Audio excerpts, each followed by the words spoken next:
Diagram below, segment AB is tangent to the circle at radius CA. Find the length of CA.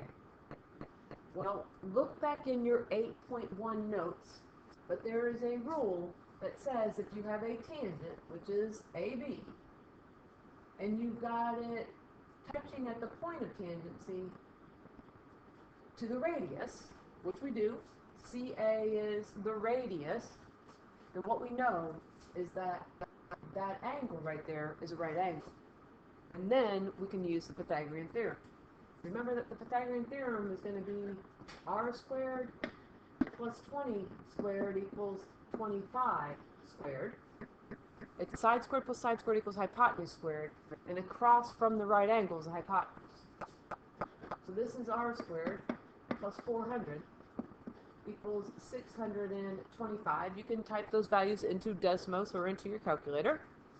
If we subtract 400 from both sides, we get r squared equals 225.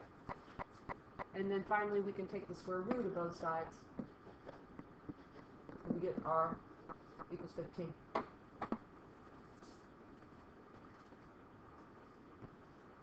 In the diagram below, the length of chord AB is 12 and the radius is 9. What is the length of MO? And we want to round our answer to the nearest tenth. Well, first of all, let's fill in the radius. And I know the radius that's given to us in this particular problem is OR, but it's not the only radius in the problem. We could draw a segment from O to B. And that goes from the center to a point on the circle. That's the definition of radius. So that's going to be 9. The other part of this is that we have a radius, OR, that intersects chord AB. And if they intersect, what happens is they form a right angle right there, and this length is the same as that length. It bisects the chord.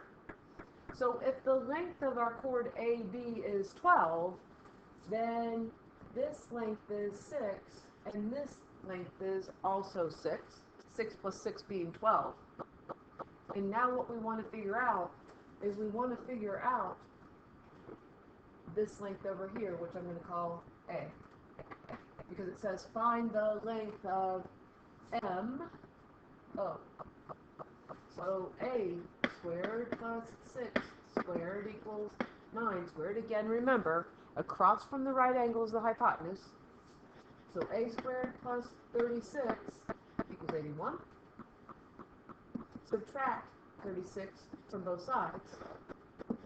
We get A squared equals 45. And then we need to take the square root of both sides.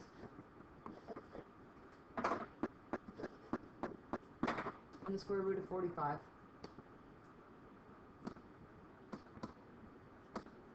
Is 6.7. Let's see if it gives us specifics here.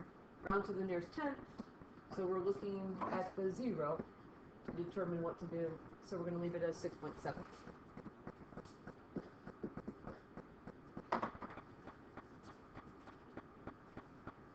Number 12. Find the value of x and theta. Round our answer to the nearest whole number if necessary.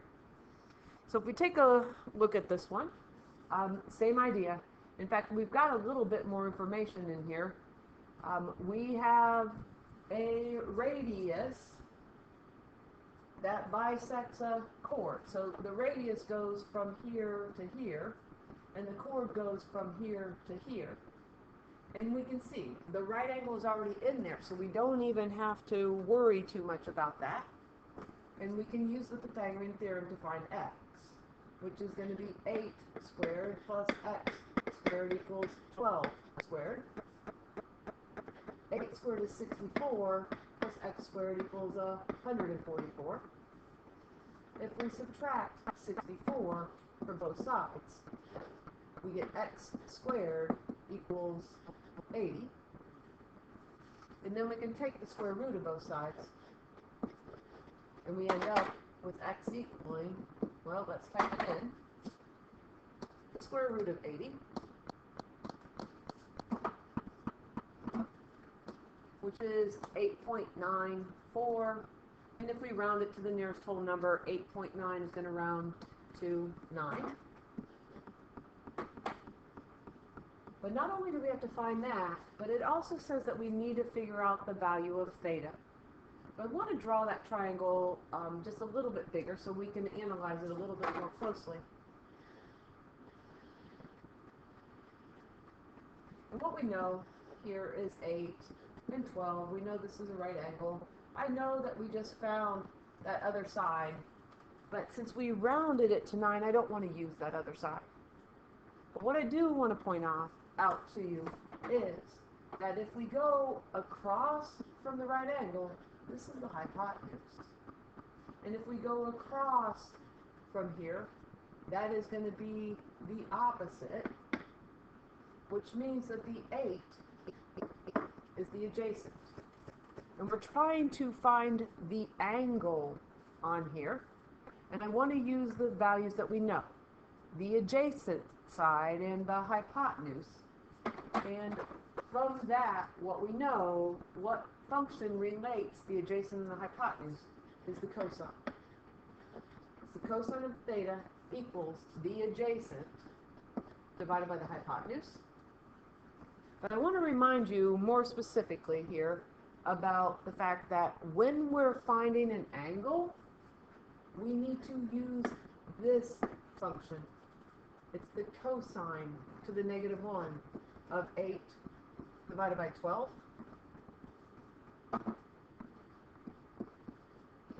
And another reminder is, when you're using Desmos, remember to put Desmos into degrees before you start the problem. So I have the calculator open here to figure it out, but it should match the same, although I'm going to have to do the same thing. I'm going to have to go to mode and put this back into degrees. And once I've done that, then we can do, for me, I have to do second and cosine, but there's the cosine to the negative 1, and then it's 8 divided by 12, and we come up with our angle there of 48.18. The problem says round it to the nearest whole number, so we'll call that 48 degrees.